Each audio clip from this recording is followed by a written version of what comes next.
ફોર્મની અંદર સૌપ્રથમ તમારી જન્મ તારીખ દર્શાવવાની છે। જન્મ તારીખ દર્શાવ્યા બાદ તમારે તમારું આધાર કાર્ડનો નંબર જે છે તે દર્શાવવાનો છે અને આ પ્રકારે મેં મારું ફોર્મ ફિલઅપ કર્યું છે, જેમાં તમામ પ્રકારની વિગતો દર્શાવવામાં આવી છે તે પણ આ પ્રકારે દર્શાવી છે, એટલે કે સીધી વાત જે છે તમને ખ્યાલ આવી જશે। એટલે આ રીતે તમારું ફોર્મમાં તમારો આધાર કાર્ડ દર્શાવવાનો છે, તમારી પાસે તમારો જે મોબાઈલ નંબર જે છે કે જે આધાર લિંક હોય તે પણ લખી શકો છો, અન્યથા અન્ય નંબર હોય તે પણ તમે દર્શાવી શકો છો। આ પ્રકારની વાત છે। તમારા જે સંબંધી હોય એટલે કે તમારા પિતા હોય અથવા તો તમારા વાલી હોય તો તેનું નામ ત્રીજી હરોળની અંદર દર્શાવવાનું છે। ત્યારબાદ તેમનું જે ઓળખપત્ર હોય એટલે કે જે ચૂંટણી કાર્ડની અંદર તેમનો નંબર હોય તો તે તમારે દર્શાવવાનો છે અને ચૂંટણી કાર્ડની ઉપર આપેલો નંબર આ રીતે તમારે લખવાનો રહેશે અને આ રીતે તમારું ફોર્મ ફિલઅપ કરવાનું રહેશે। ત્યારબાદ તમારા માતાનું નામ દર્શાવવાનું છે અને તેમનો પણ ચૂંટણી કાર્ડ નંબર જે છે તે દર્શાવવાનો છે, એટલે કે તે તેમાં ઉલ્લેખ કરવાનો છે અને ત્યારબાદ તેમનો જે મતદાર કાર્ડ હોય તે જે રીતે પિતાનું લખ્યું હોય અથવા તો વાલીનું જે રીતે દર્શાવવામાં આવ્યું હોય તે જ વિગત ફરી એકવાર આ રીતે ફિલઅપ કરવાની રહેશે।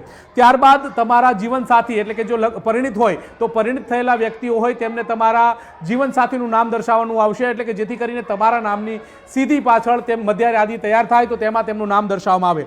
હવે મહત્વની જે બે વિગતો છે, જે બે કોષ્ટક દર્શાવવામાં આવ્યા છે, એટલે કે જે પહેલું કોષ્ટક જે છે તેમાં સાફ રીતે દર્શાવવામાં આવ્યું છે કે છેલ્લે SIRની મતદાર યાદીની વિગતો દર્શાવવાની વાત છે, એટલે કે 2002માં આ પ્રકારની પ્રોસિજર થઈ હતી। 2002ની અંદર જે મતદાર યાદી તૈયાર હતી તેમાં તમારું નામ છે કે કેમ તે યાદી ચકાસવાની છે અને જે પ્રકારે તેમાં જો તમારું નામ હોય તો તમારે અહીંયા આ વિગતો આ જે નોન એપ્લિકેબલ એટલે કે જે મારી વિગતો નથી આપેલી ત્યાં એટલે મેં દર્શાવી નથી, પરંતુ જે વ્યક્તિની 2002ની યાદી જુઓ અને તેમાં તમારું નામ લખેલું હોય તો તેમાં તમારે આ વિગતો દર્શાવવાની છે, પરંતુ ત્યાં મારા નામની યાદી નથી, મારા દાદાના નામની યાદી છે, એટલે મેં મારા દાદાનું નામ દર્શાવ્યું છે, તેમની વિગતો ફિલઅપ કરી છે અને તેમની સાથેનો જે મારો સંબંધ શું છે તેનો પુરાવો રજૂ કરવામાં આવ્યો છે અને આ પ્રકારની વાત છે અને આ પ્રકારે આ ફોર્મ જે છે તે ફિલઅપ કરી શકો છો।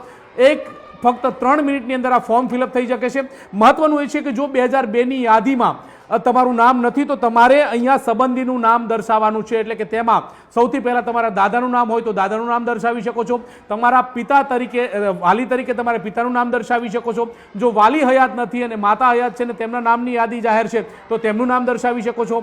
જો આ તમામ પ્રક્રિયામાંથી કોઈ નથી તો તમારે આ બંને જે ખાના જે છે તે ખાલી રાખવાના છે અને જ્યારે ચૂંટણી પંચ જે પ્રકારના દિશા નિર્દેશ જાહેર કરે ત્યારબાદ તમારે આ પ્રકારનું નામ દર્શાવવાનું છે, એટલે કે આ પ્રકારે હવે જે ચૂંટણી સુધારણા મતદાર યાદી ચાલી રહી છે તેને લઈ અને તમારી પ્રક્રિયા આ રીતે પૂરી કરી શકો છો અને તમારે નીચે તમારી સાઇન કરી અને આ ફોર્મ ફિલઅપ કરવાનું છે। જો તમારો જૂનો ફોટો હોય અને જો તમારે તેમાં નવો ફોટો ઉમેરવાનો હોય તો આ પ્રકારે જે ફોટો આપેલો છે એની એક્ઝેક્ટ બાજુમાં એક હાલનો ફોટો ચોંટાડવો તે પ્રકારે પણ દર્શાવવામાં આવ્યું છે, એટલે કે આ રીતે તમારું ફોર્મ જે છે તે ફિલઅપ થશે અને તમારી નવી મતદાર યાદી બનશે તે પ્રકારની યાદીમાં નામ આવશે। આ પ્રકારે તમે જોઈ રહ્યા છો કે આ BLOની કામગીરી કરતા લોકો તમને નજરે પડી રહ્યા છે, તેમની પાસે જશો એટલે તમને આ પ્રકારનું ફોર્મ જે છે અહીંયા હું દર્શાવી રહ્યો છું કે આ પ્રકારનું ફોર્મ જે છે તે આપશે અને આ પ્રકારનું ફોર્મ જો તમે અભણ હોય અને તમે ભરી ના શકતા હોય તો BLO પણ આ ફોર્મ ભરાવી આપે છે, એટલે કે જેથી તમારો જે કન્સેપ્ટ જે છે તે ક્લિયર થઈ જશે અને આ પ્રકારે 2002ની યાદી હોય છે, એટલે 2002ની યાદી અનુસંધાને તમારો જે ઘર નંબર કયો છે, તમારે મતદાર યાદીનું નામ કયું છે તે પણ દર્શાવવામાં આવ્યું છે, સાથે તે તમારો સંબંધીનું નામ, જાતિ, ઉંમર અને ઇપિક નંબર એટલે કે જે ચૂંટણી કાર્ડનો નંબર જે છે તે દર્શાવવામાં આવ્યો છે। અત્યારે હાલ વર્તમાનની જો યાદી જુઓ તો તેમાં ફોટો સાથે આપવામાં આવ્યું છે અને આ રીતે ફોટો પણ આપેલા છે, એટલે કે તમે કયા ભાગના મતદાર છો, તમારા કયા ભાગની અંદર નામ આપે છે એ તે તમામ પ્રકારની વિગતો જે છે તે BLO એટલે કે જે બૂથ લેવલના જે ઓફિસર જે છે તેમની પાસે ત્યાં વિગત જાણી શકાય છે અને આ રીતે વિગત મેળવી શકાય છે, એટલે ચંદ મિનિટોની અંદર તમે તમારી મતદાર યાદી સુધારણા જે છે તે કરી શકશો અને આ રીતે 2 જ મિનિટની અંદર ફોર્મ જે છે તે ફિલઅપ કરી શકશો। મહત્વનું એ છે કે અત્યારે હાલ લોકોને જે પ્રશ્ન ઉદ્ભવી રહ્યા છે અને જે પ્રશ્નો સતાવી રહ્યા છે તે આ બંને જે ખાના છે તેમાંથી પ્રશ્ન આવી રહ્યા છે કે આમાં શું દર્શાવવું, કેવી રીતે દર્શાવવું અને શું નામ દર્શાવવું, તો તે નામનો તોડ જે છે કે જ્યાં છેલ્લે SIRની વિગત દર્શાવવામાં આવી છે, એટલે કે છેલ્લે ચૂંટણીનું જે નામ દર્શાવવામાં આવ્યું હોય તેમાં તમારું નામ હોય તો ત્યાં વિગતો દર્શાવવાની છે અને ત્યાં વિગતો ફિલઅપ કરવાની છે। જો તમારું ચૂંટણી કાર્ડમાં આ પ્રકારે 2002ની યાદીમાં નથી તો તમારે બાજુનું જે ખાનું જે છે તેમાં આપેલી વિગતો દર્શાવવાની છે અને આ રીતે ફોર્મ ભરવાનું છે। ફોર્મ તો આપણે ભરવાની વિગતો આપણે જાણી લીધી કે કેવી રીતે આખું ચૂંટણીની જે નવી પ્રક્રિયા ચાલી રહી છે તેમાં કેવી રીતે ફોર્મ ભરીશું એ આપણે સમજી લીધું। પરંતુ હજુ પણ કેટલાક લોકોને કેટલાક પ્રશ્નો ઉદ્ભવી રહ્યા છે. તે અંતર્ગત વાત કરીએ. આપણી સાથે જે બીએલઓની કામગીરી કરી રહ્યા છે મંસૂરીભાઈ, તેમની સાથે વાત કરીશું. મંસૂરભાઈ, 2002ની યાદીમાં નામ ન હોય અને તે લોકોને ફરીવાર આ નામની અંદર ઉમેરો કરવો હોય તો કયા પ્રકારના દસ્તાવેજો જોઈશે અને એની પ્રવિધિ શું છે? હા, શ્રીમણીભાઈ, 2002ની યાદીમાં મતદારનું નામ ન હોય તો એને એના પિતાનું અથવા માતાનું, એ બંનેનું, અથવા તો દાદા અથવા દાદીનું, જેનું મતદાર યાદી 2002ની મતદાર યાદીમાં નામ હોય એ શોધી અને ફોર્મમાં જમણી બાજુએ વિગતો જે માગી છે એ પ્રમાણે લખવાની રહેશે. બીજું એક વાત છે કે મારી પાસે ચૂંટણી કાર્ડ છે, પરંતુ મારા માતા પિતા દાદા દાદીનું નામ 2002ની યાદીમાં નથી, તો એની માટે થઈને મારે કેવા પ્રકારના પુરાવા આપવા પડશે? એની પાસેની શું પ્રવિધિ છે? હા, તો એવા સંજોગોમાં મતદારે પોતાની વિગતો ઉપર લખવાની આપવાની છે અને નીચેના બંને ખાના ખાલી રાખવાના છે. અને દરેક ફોર્મની પાછળ કઈ વ્યક્તિએ કેટલા પુરાવા આપવાના છે એ અંદર લખેલું જ છે કે 40 વર્ષથી ઉપરના હોય અને 2002ની મતદાર યાદીમાં હોય એમને કોઈ પુરાવા આપવાના રહેતા નથી.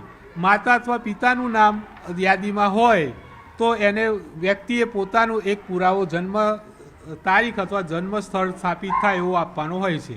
અને માતા પિતા દાદા દાદી કોઈનું નામ પણ 2002ની મતદાર યાદીમાં નથી તો એને 3 પુરાવો, પોતાનો, માતાનો અને પિતાનો, એ જન્મ સ્થળ સ્થાપિત થતો એવો એક પુરાવો આપવાનો રહેશે. દરેક ફોર્મની પાછળ કયા પુરાવા આપવા એની વિગતો અને સમજૂતી આપેલ છે. એક વાત એ પણ છે કે આમાં આધાર કાર્ડ ફિલઅપ કરવાની વાત સામે આવી છે. આ દર્શાવવો જોઈએ કે ન દર્શાવવો જોઈએ, શું કહેશો? આધાર કાર્ડનો નંબર આમાં વૈકલ્પિક છે. જો મતદારની ઈચ્છા હોય તો પોતે લખી શકે છે, ઈચ્છા ન હોય તો ન લખે, કોઈ ફરજિયાત નથી. 22 થી 40 વર્ષના જે ઉંમરવાળા વ્યક્તિઓ છે તેમનો કોઈ ક્રાઇટેરિયા નક્કી થયો છે કે 2002ની યાદીમાં ન હોય એમને શું કરવું પડે કે કેવા પ્રકારના ડોક્યુમેન્ટ આપવા પડે? જેનું મતદાર યાદીમાં નામ, હાલની મતદાર યાદીમાં નામ છે એ દરેક એના વ્યક્તિગત આવા ફોર્મ આવેલા છે એ ભરીને બીએલઓને પરત કરવાના છે. અને જે લોકોના હજી સુધી મતદાર યાદીમાં નામ આવ્યા જ નથી એમને ડિસેમ્બરમાં નવેસરથી ફોર્મ અને ડોક્યુમેન્ટ આપીને મતદાર યાદીમાં નામ દાખલ કરાવવાનું રહેશે. આ પ્રકારે અન્ય કોઈ જો અત્યારે હાલ લોકો આવતા હોય, તમને પૂછતા હોય કે કેટલાક પ્રશ્નો ઉદ્ભવતા હોય, તો એવા કયા કયા પ્રશ્નો ઉદ્ભવી રહ્યા છે? લોકોને સૌથી વધારે મોટો પ્રશ્ન 2002ની મતદાર યાદીમાંથી પોતાનું નામ શોધવાનું ખૂબ અઘરું લાગે છે. અને એમાંય ગામડામાં ઘણા લોકો એવા છે કે જેમને મોબાઈલ કે ટેકનોલોજીનું કોઈ જ્ઞાન જ નથી. તો એવા વ્યક્તિઓ ના માટે આ એક પ્રશ્ન થોડો પેચીદો છે. પણ અહીંયા આવે છે તો આપ શિક્ષિત તરીકે ફોર્મ ભરી આપો છો ખરા? હા, હું મારાથી શક્ય બધી મદદ કરું છું અને કેટલા વોલેન્ટિયર પણ છે, ઘણા શિક્ષકો છે, એ પણ એમની મદદ કરતા હોય છે. તો બિલકુલ આ પ્રકારના જે પ્રશ્નો ઉદ્ભવી રહ્યા છે તે પ્રશ્ન પણ તેનું નિરાકરણ થઈ રહ્યું છે. અને ફક્ત આ ફોર્મ લેશો અને ફોર્મની પાછળ શાંતિથી વાંચી જશો તો પણ તમને સીધી સરળ પડી જશે. અને ન પડે તો તમારી પાસે જે બીએલઓની કામગીરી કરતા લોકો જે છે તેમની મદદના આધારે પણ તમે તમારી જે કામગીરી જે છે તે પૂર્ણ કરી શકો છો અને તમારી યાદીમાં નામ ઉમેરી શકો છો.